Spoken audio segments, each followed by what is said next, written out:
All right, let's dive into Red, White, and Royal Blue. Sounds good. This book is a whirlwind, right? International romance, political intrigue, all centered around Alex Claremont-Diaz. The first son. Exactly. The first son of the United States and his, well, not so friendly relationship with Prince Henry of England. We're going to walk through the whole story chapter by chapter. Okay, cool. So tell me, how does this whole thing actually begin? Well, it starts with this kind of underlying tension, right, between Alex and Henry. Okay. And it actually goes all the way back to when they were kids. Oh, really? Yeah, they had this encounter at some royal event, and they just didn't click, you know? Yeah. And as they got older, it was just like all their differences, their personalities, their lifestyles, it kind of just amplified that rivalry they had going on. So not exactly love at first sight. No, not quite. What were some of those early interactions like? Those clashes? Oh, they were so witty, so much banter. Oh, I love that. And some thinly veiled insults, all, happening under the watchful eyes of the international press. Always watching. Always, right. It's almost like they were playing these, exaggerated versions of themselves for the cameras. Right. Alex, the charismatic American, and Henry, the very stoic prince. Oh, that's fun. Yeah. So how does this animosity actually evolve into something more? Like, was there a specific moment, a turning point? Oh, absolutely. Okay. Okay, so picture this, right? A big, glamorous royal wedding. Okay. Champagne's flowing. I'm there. There's a 7-tier wedding cake worth like a small fortune. Oh, wow. Tensions are high, those old rivalries resurface, and before anyone can even stop them, Alex and Henry, well, they find themselves tumbling into this like masterpiece of sugar and frosting. $75,000 worth of cakes, just like that. Oh, gone. That's got to make some headlines. Oh, it definitely did. What a mess. Yeah. So to kind of, salvage the whole situation, they're basically forced into this fake friendship. Oh, no. Yeah. Fake friendship. Very carefully orchestrated. Of course, for the world to see. The world has to believe it. Staged photo shoots, charity events together, all to show that they've totally buried the hatchet. Okay, so classic rom-com setup. Totally. But with Yeah. international relations pressure added on top? Yeah, exactly. So what happens next? Do they actually start, getting along? Well, at first, it's all very, superficial, forced smiles, awkward conversations. But as they start spending more and more time together, little cracks start appearing in those carefully constructed facades. Interesting. Like we see this moment where Henry's really vulnerable. Oh. He opens up to Alex about his father's death. Wow. And, he's been carrying that grief mostly alone. That's heavy. Yeah.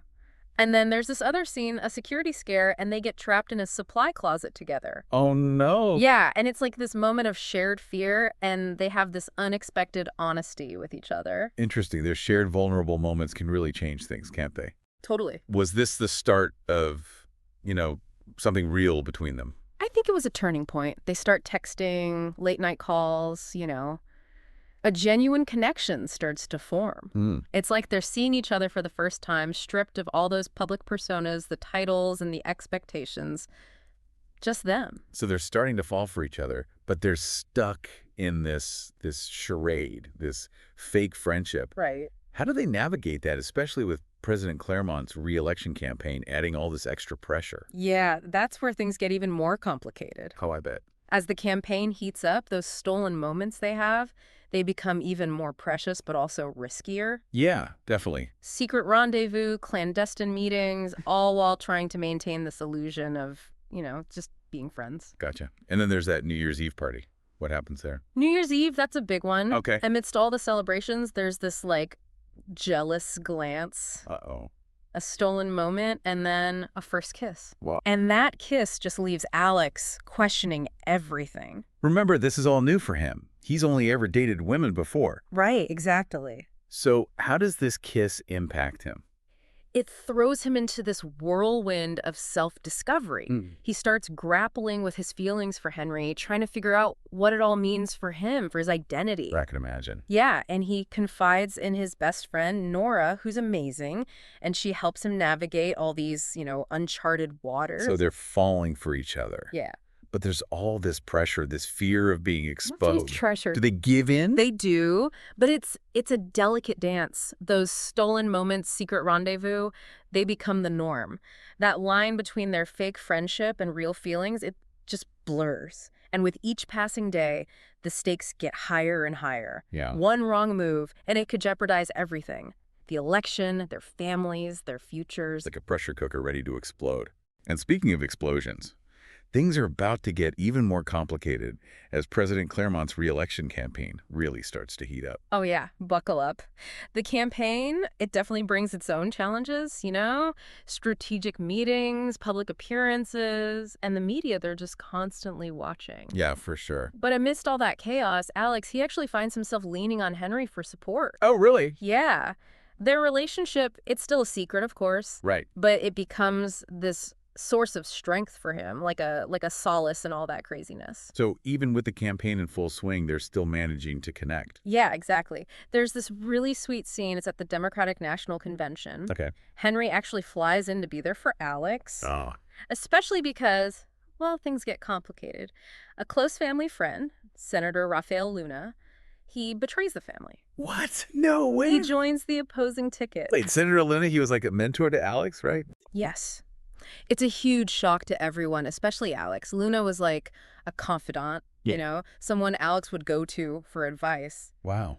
And to have him suddenly switch sides, join forces with Jeffrey Richards, their political rival, it's a devastating blow. I bet. Alex must have felt so betrayed. Yeah. So how does all this impact the campaign?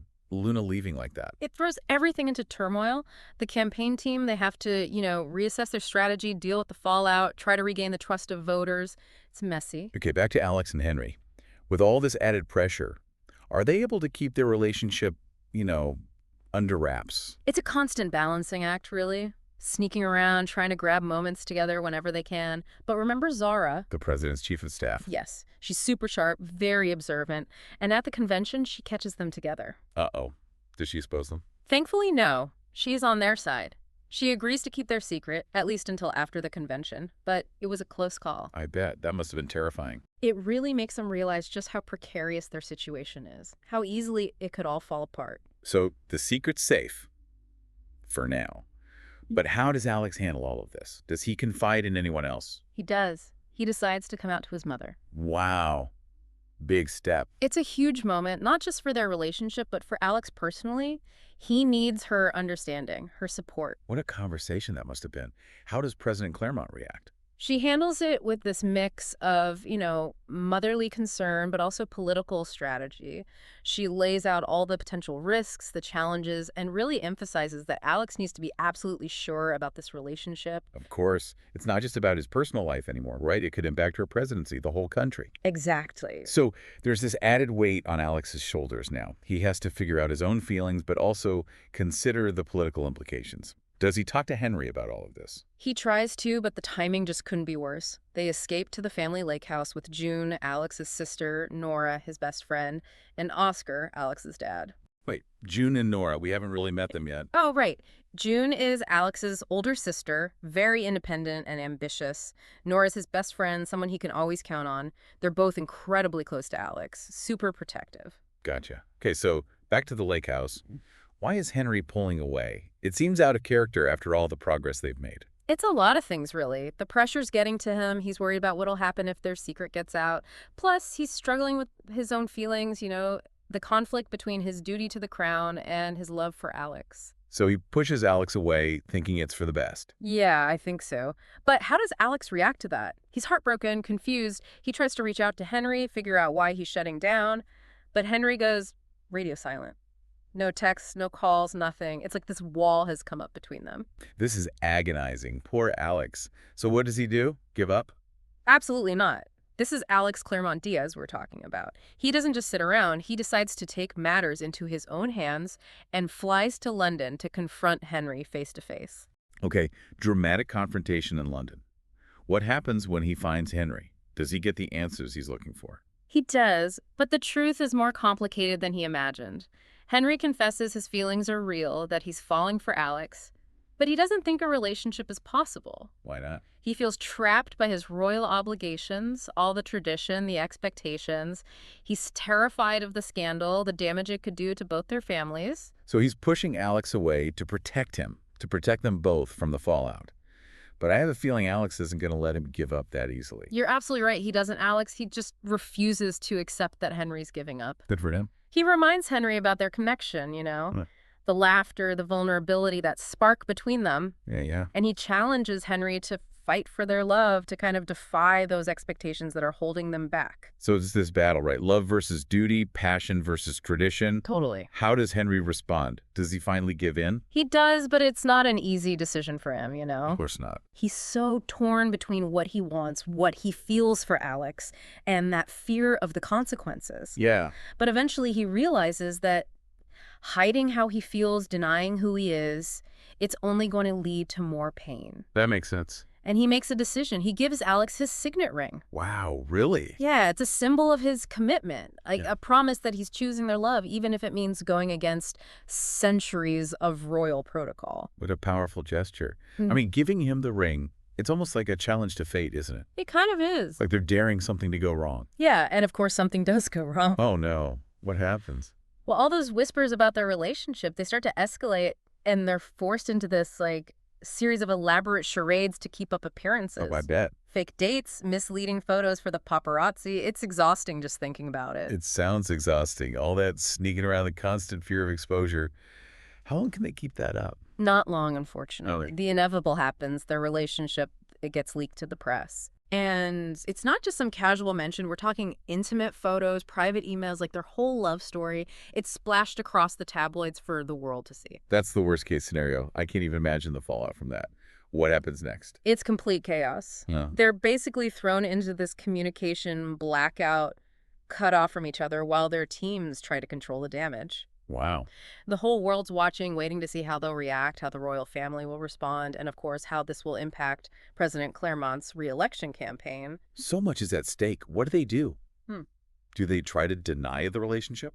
At this point, they have no choice but to just weather the storm. Right. But Alex, he knows he has to fight for Henry, for their future. Yeah. So he does something incredibly bold. He flies back to London. Okay. And not just to see Henry, he's going to confront the Queen herself. He's taking on the monarchy. This is huge, not just for their relationship, but for, tradition versus modern values. What happens when he confronts the Queen? It's tense, very tense, a clash of ideologies, Right. But as the Queen's arguing against their love, something amazing happens. A crowd gathers outside the palace. Really? Yeah, it's the sea of faces all expressing their support for Alex and Henry for a love that defies boundaries. So it's not just Alex fighting for their love anymore.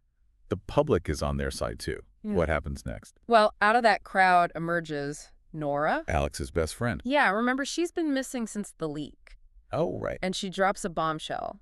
It turns out the leak wasn't an accident at all. It wasn't. No, it was a deliberate act of sabotage orchestrated by the opposing campaign to hurt President Claremont's chances of re-election. So it was a political hit job. That's shocking. But who would do such a thing? The trail leads back to Senator Luna. No way. Yeah, and he explains that he joined the opposing campaign to expose Jeffrey Richards, the man he was supposed to be supporting, Okay. because Luna was a victim of sexual assault by Richards. Oh, my God. And he was determined to prevent Richards from gaining any power. Wow, so Luna was playing the long game, using his position to expose Richards and bring him down. That's incredible. It takes a lot of courage. What about the election, though? Does all this chaos affect the outcome? It's close, a real nail-biter. But President Claremont, she pulls through and wins re-election. That's amazing. And when she takes the stage for her victory speech, guess who's standing beside her? Henry. He actually defied the Queen and stood with Alex. He did. It's a powerful image, a symbol of things changing, It's a victory not just for President Claremont, but for love, for acceptance, for a future where these outdated traditions, they don't dictate who we can love. So after all that drama, all that uncertainty, Alex and Henry finally get their happy ending. They do in their own way. They slip away from the celebrations and find solace at Alex's childhood home. Oh, I love that. It's this quiet moment of peace, a chance for them to just breathe and be together. What a beautiful ending. It's like they've come full circle, finding peace in the place where it all began. So what's the big takeaway from this whirlwind of a story? I think Red, White, and Royal Blue, it's a testament to the power of love and courage. Yeah. It's about challenging conventions, fighting for what you believe in, and ultimately choosing love no matter what obstacles are in your way. It's a story that leaves us with a sense of hope, a belief that change is possible, even in the most, rigid institutions. Definitely. It reminds us that love can conquer pretty much anything. and that sometimes defying expectations can lead to the most beautiful and unexpected outcomes. And that's it for our deep dive on Red, White, and Royal Blue. Thanks for joining us.